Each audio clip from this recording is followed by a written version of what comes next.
Yo, yo, yo, yo, yo, yo, yo. What up, though? Welcome back to another episode of Let's Talk, fam. Let's talk. Oh, what's good? How you doing in this present moment? How you doing in this present moment? I was about to just be jamming to that beat that just came on, right? Oh, it was kind of good. Yeah, we actually got new intro music. I feel like, right? We got new intro music. I think it's new. Yeah, it's new. It's good. I like it. It's very well done. It's like back in the day, my day, like when all that stuff was going on back in my day, like living single. It reminds me of when living, you don't know about all that. But okay. I kind of do, but I'm not even going to say, like, I just started watching A Different World. My. Now, I like all the old school black shows, like, for real. Like I really do. But you got to realize I grew up apostolic. So, like, my mom was like, there's the world, there's the church, and, like, there is no in between. Now, of course, like, they were on, but, like, they just, yeah. So I've been making up for lost time. All that to say is, like, PG actually always makes fun of me about my inability to recall black movies and stuff. So ever since I got on staff here, I made it a part of my mission to watch every black show. Like, you got a lot of watching. In the 90s, like the 90s. I was born in 92, so y'all got to cut me a little bit slack. I was graduating high school in 92, so let's keep talking. Okay. Yeah, you did say that. You did tell me that the other day. So a lot has transpired since my birth and your graduation. Absolutely. Whatnot. So we're actually talking about letting go. Letting go. Learning to let go. It's actually a very good topic. A very important one, especially for all of us who, and I'm even thinking about the pandemic. I was talking to friends about the pandemic. I was talking to my barber today about the pandemic. About like, what was it like to go through that moment during the pandemic for you? Like, what was life like? And I thought about it, like, for myself, like I feel like lately for many people, there is like before the pandemic, and then there's like life after pandemic, or church before pandemic, like church after pandemic, or, your habits pre-pandemic and like after pandemic. I just think it's very important for people to just always be thinking about like learning to let go of things, because I feel like we're always evolving. We're always changing. We're always learning. And we always need to learn. Or not. True. Right, because if you are refraining from letting go of things, right, you can become in a stagnant state. Think about that, right? Because you are, I guess let's just get into the topic, to be honest, because you think about asking yourself reasons why don't you want to let go. I think an important thing to think about, too, sometimes people don't seem to think there's a problem with holding on to things. And we're not saying that it is. However, I think we both know that letting go is much harder, than holding on, right? It's easy to hold on to things, right? You think about people, maybe someone did something to you. You can hold on to that, right? Because you can keep bringing up the past, what they did, what they said, how they treated you. And that's easy to hold on to. But oftentimes it's hard to let that go for multiple reasons, right? And I think we'll talk about that on today, because we have a tendency to define ourselves by what we own, right? Our past sorrows, our past hurts, relationships, whether it was, especially if they were bad. A lot of people don't really talk a lot about their good relationships, or sometimes even some of our goals that may no longer be relevant for us, but for whatever reason, whether it was our parents said you're going to be a doctor and you've been holding on to that goal because you made a vow to your parents that that's what you were going to do. And is it still relevant, or is it a meaningless goal, right? So I think, from my perspective, it is much harder for us to let go than it is for us to hold on to it. And I think that gets harder the older we get, too. Oh, you think so? I think so. For some people, because, like, I feel like the older we get, the more we value stability, whether that's like place, people, context. So maybe because to let go of a thing represents like it was here today and it's not here right now. It was here yesterday and it's not here today. And like, I'll just speak for me, because I'm about to be, half or something, right? I'll be 50 this year. So big bet. As I age gracefully, thank you, Jesus, there are things that just do not matter to me like it used to anymore. So I think it depends on the individual. And I will definitely say the pandemic changed a lot for me, right? We realized, or we saw how life was extremely short during the pandemic, right? So there are things that used to really bother me or I used to hold on to. Now it's just like, it is what it is, right? Let me find a way to move forward. Just let this go. But that's just me. Now, I know you've heard a lot of people say as they age, whatever comes up, it comes out of their mouth, right? Or some of the stuff you just don't care about anymore. I am experiencing that as well. Yeah. So I think it depends on the individual, and it depends on what we're talking about letting go too. Right. So what are these? Because you brought up some really good things that we need to learn at least to let go of. Can you mind naming them? Like, I thought they were very good. Or I can name them. I put them in the chat. Yeah. I can name them. Like, learning how to let go of things. Stay right there. Let's not even move forward first. You gonna list them all first, then we're gonna go back and talk about them. I think so. I think that's good. Because our attention spans as human beings are short. So letting go of for real. Like, me and my editor was talking about this. Like, yo, like you asking a lot of a person to when you writing super long, you asking a lot. So be mindful of the moment. Right. So letting go of things, learning to let go of goals, learning to let go of control, learning to let go of people, learning to let go of the past. So now we can start with things. My goodness. Yeah. Things. Depending on how you grew up, right? And when you get to a point where maybe you can afford to purchase things that you were not afforded at a younger age, right? We tend to hold on to a lot of things. So for instance, right, I know you may have heard a long time ago where people started doing this thing called, what do you call it? Becoming minimalist. So, 100. And that is, and I am one of those people. Yeah, 100. Right. So learning to declutter for the most part of it and having to let go of things was a thing, because I was I love shoes, right? Shoes and clothes and purses and stuff. So those were the things that I had to let go of last, because for whatever reason, I value those things for whatever reason. But I think that as we understand the importance of letting go, but you do have to ask yourself these questions. Why is this valuable to me? Because some things are sentimental for people. Oh, facts, 100%. Right? And some things need to be held on to. Some things need to be held on to. But holding on to a pair of jeans that I'm going to be hoping and wishing to get back into, let me let it go. Yeah, that's Let's real. just be clear. Let's just let this go. Or, I don't know. I think it's important for us to understand that, because even sometimes I can fall back into the mindset of being scarcity, right? Being wasteful. I don't want to let it go because I've spent so much money on it, or I don't want to come across as being wasteful. You think about oftentimes when we go out to dinner and we eat what's on our plate, try to finish it all, even if we're full. We'll keep trying to stuff ourselves because we don't want to be wasteful. Get a doggy bag, take it home, right? Let's just be clear. You don't have to really throw it away. But I think oftentimes we want to hold on to things. Some things are not sentimental. Some things are just because I couldn't afford it when I was a child. So now that I have it, I want to keep it. Or I keep getting these things.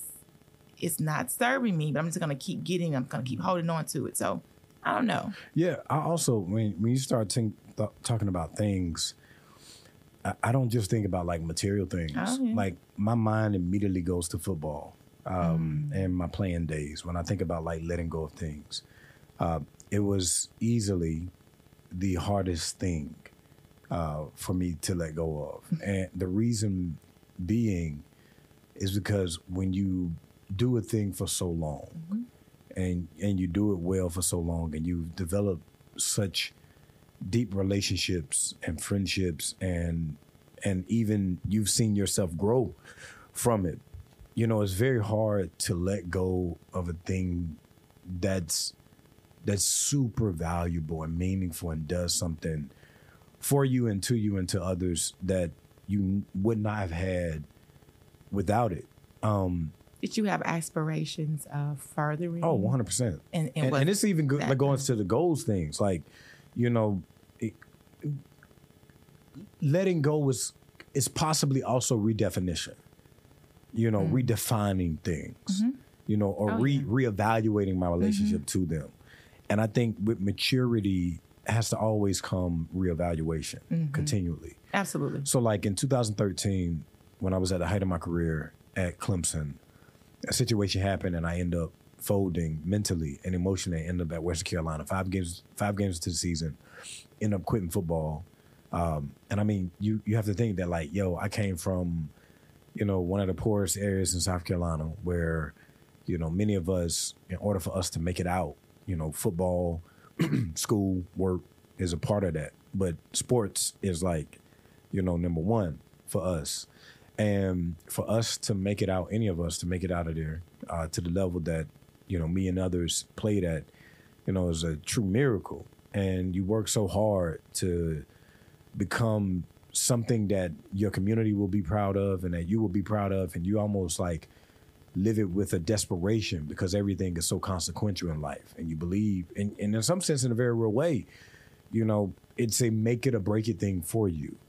And at the height of my career, I broke. It broke me.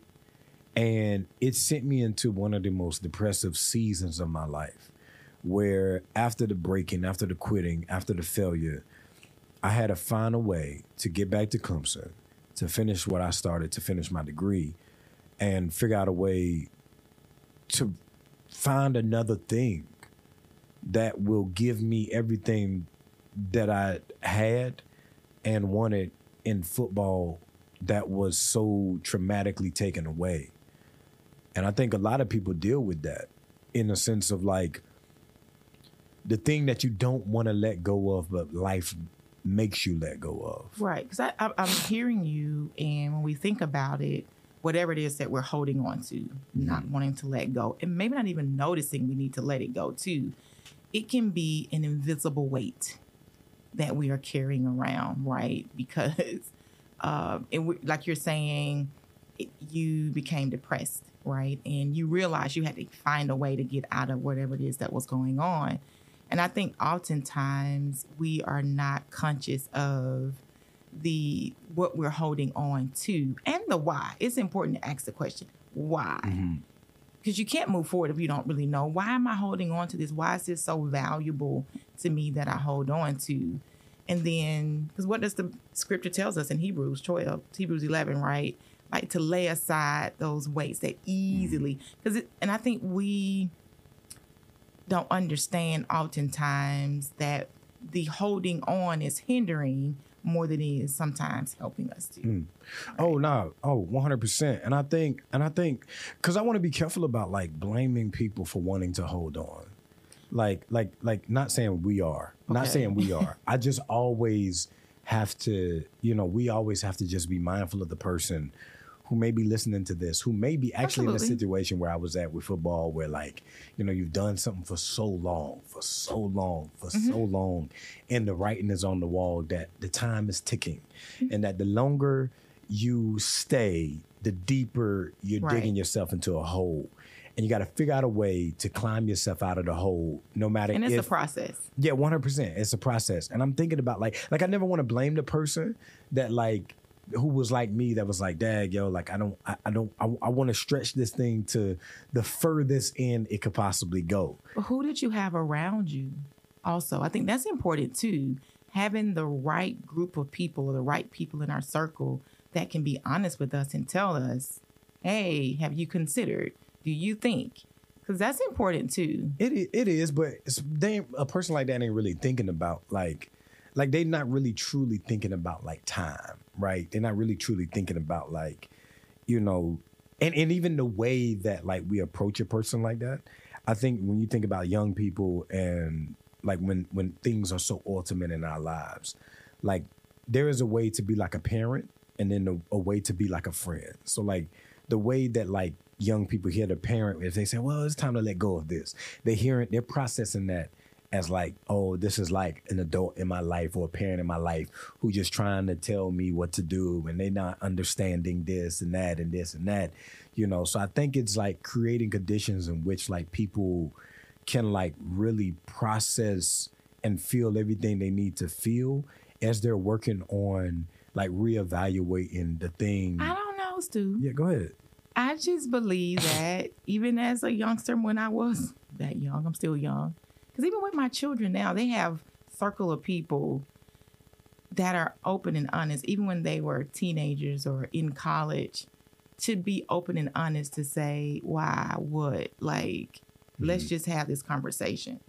I want to give our younger generation some credit for being. I heard just on yesterday, I was listening to, we know LSU just lost to Iowa, right? Yeah, facts. The girls. But I'm listening to our last name Johnson. Yeah, I'm going to call her Flossie Mae. Flossie Mae Johnson, right? And she was sticking up for Angel. She was talking about, you know, you don't know what it is to be on a team with her. You don't know what she goes through, different things of this nature. So I'm listening to this, and in my sanctified imagination, I can see them young women having some real good, tough conversations, holding each other accountable in a loving way.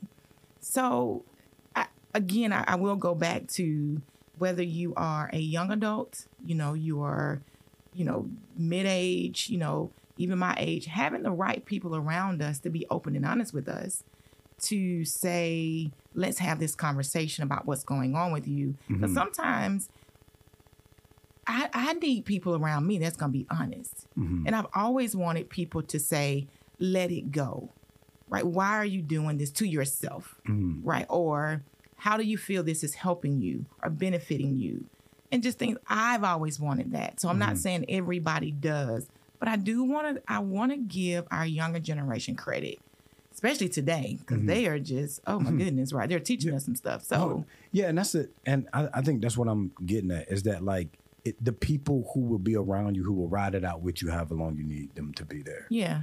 You know, so when I think about like young athletes like Flu-J and Angel, like even in that moment, which is actually a very beautiful moment, even in that moment, it's like wherever you find yourself, you know, because in some sense, I imagine that like Angel seeing like everybody dog her for just being Black and brilliant, beautiful, proud, athletic, just the amazing human being she is, confident 100%. Right, yeah. Like, it's going to be very hard to move on from that. And so I think in some sense, like the people who will ride it out with you, who won't say like, okay, like, yeah, because in some sense, she's getting them to understand. You got to understand where she at. Like, she's not necessarily even telling her, like, you know, disregard what they're saying. But, like, okay, let's ride it out with one another as long as we need to ride it out. Because I think because that's a very hard relationship to break, to ask somebody to let go, you know, of a thing or a goal or a person or a place. I just think it takes time, and the people. Yeah, go ahead. No, I agree. So I'm not stating, so this is going to have to be a part 2, because I'm not stating you've been riding it out with them, but at some point you're going to need someone to just do a check with you and say, okay, hey, enough is enough. Let's really have this conversation, right? Because I want to be there to help you move forward. Because if not, you're just going to stay in that whatever state that you're in. And at some point, someone has to tell us to let some stuff go. Or we have to be mature enough to say that we have to let this go, right? Because if not, hey, you're just going to stay there. So and it's not beneficial. 100, I agree, 1,000%. 1,000%. I'm interested in like, in a season where you had to let go, like what did it for you? In like getting you to the point where you were like, you know, I'm confident enough to let it go. I'm courageous enough to take the leap, to next step, to walk away, or to redefine, or to reevaluate. Like in a season, what did it for you? We don't even think we have enough time to answer that question on today. That's cool. We got like 3 minutes. We got 3 minutes. It was the people that the people that I had around me, but then also knowing I've been in this state for too long. Mm-hmm. Right. And I realized like I keep going back in circles. You just keep bumping your head on the same door. Keep putting your hand in the fire, knowing it's going to burn you. So just really and truly being honest with myself and asking myself some tough questions. I think this is definitely a good conversation to continue on just letting go, because we just talked about letting go of things, right? Let's see. I'm interested in hearing us talk about letting go of goals. Letting go of people. Mm-hmm. That's what you're talking, because I have some examples of letting go of people. But I think it's progressive for sure. But then there are some tough questions you really and truly just got to ask yourself before you can even talk to someone else about that. Being truthful with yourself and asking these questions too, to be honest with you. So, yeah, and I think it's also about like really believing that like that the next step can be a good step. Absolutely. You know, the next step can be a good step, and it's scary. I want to acknowledge how scary that is. Absolutely. People. Like, it's very scary to be like, okay, well, I deserve better, or there's something else on the other side of this, or let me give myself another shot at this. So I will say this. You know how people say, fake it until you make it? Facts. Faith. Put faith in it. Faith it until you make it. 100%. So you just keep saying to yourself, because especially as believers, you know, we come to church a lot. And we hear the preaching, we hear the songs, we got these really great cliche scriptures, and scriptures are great. I'm just saying, but people just say them. But do we really and truly put these scriptures in action, right? Do we possess Christ in our hearts, or do we just profess him out of our mouth, right? So I think it comes a time where do we trust and believe what God has said to us and what the scriptures are saying? Put them together. Faith it until you make it. Until you can see it happening. Just keep saying it until it actually comes into fruition. Because at some point now, we can't keep walking around saying faith is the evidence of things. Come, put it into prayer. What does he say? 100. Faith without works is dead. It's dead. You got to put some faith on it too. But even for those that may not be believers and that are listening to this, somebody they know is a believer. Somebody. I can't wait to pick this up. We almost out of time. I can't wait to pick it up. Finish it out though. Somebody they know is a believer. Because everybody in my circle is not a believer. Trying to get them there, but everybody is not. So it's really and truly good to surround yourself with a diverse group of people that can help you to think differently than you would normally think. Helps you think outside of the box. So every now and again, I'm not trying to be safe. I'm just not. Sometimes I want to just go out here and be spontaneous and just do some things. So, hey, we'll talk about the next time. Yeah. How oftentimes Boat Right has to Calgon take me away. You may not even remember that commercial. Calgon take me away. I don't even know what that is. Pretty much what I do is get outside of my normal self and do something a little bit different that may be scary. So I can learn how to let go of some of this other stuff. That's real. Because sometimes the scary thing is the best thing. Because we learn so much about ourselves and about God on the other side of trust and belief. Absolutely. Yeah. We're learning to let go.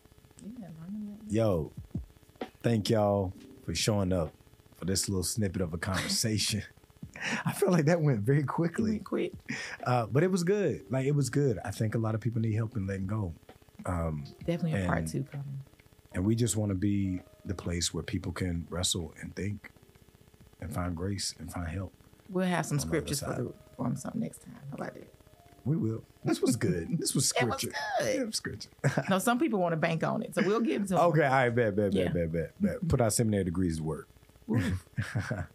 All right, y'all. Till the next time. We love y'all. Take care. Be blessed.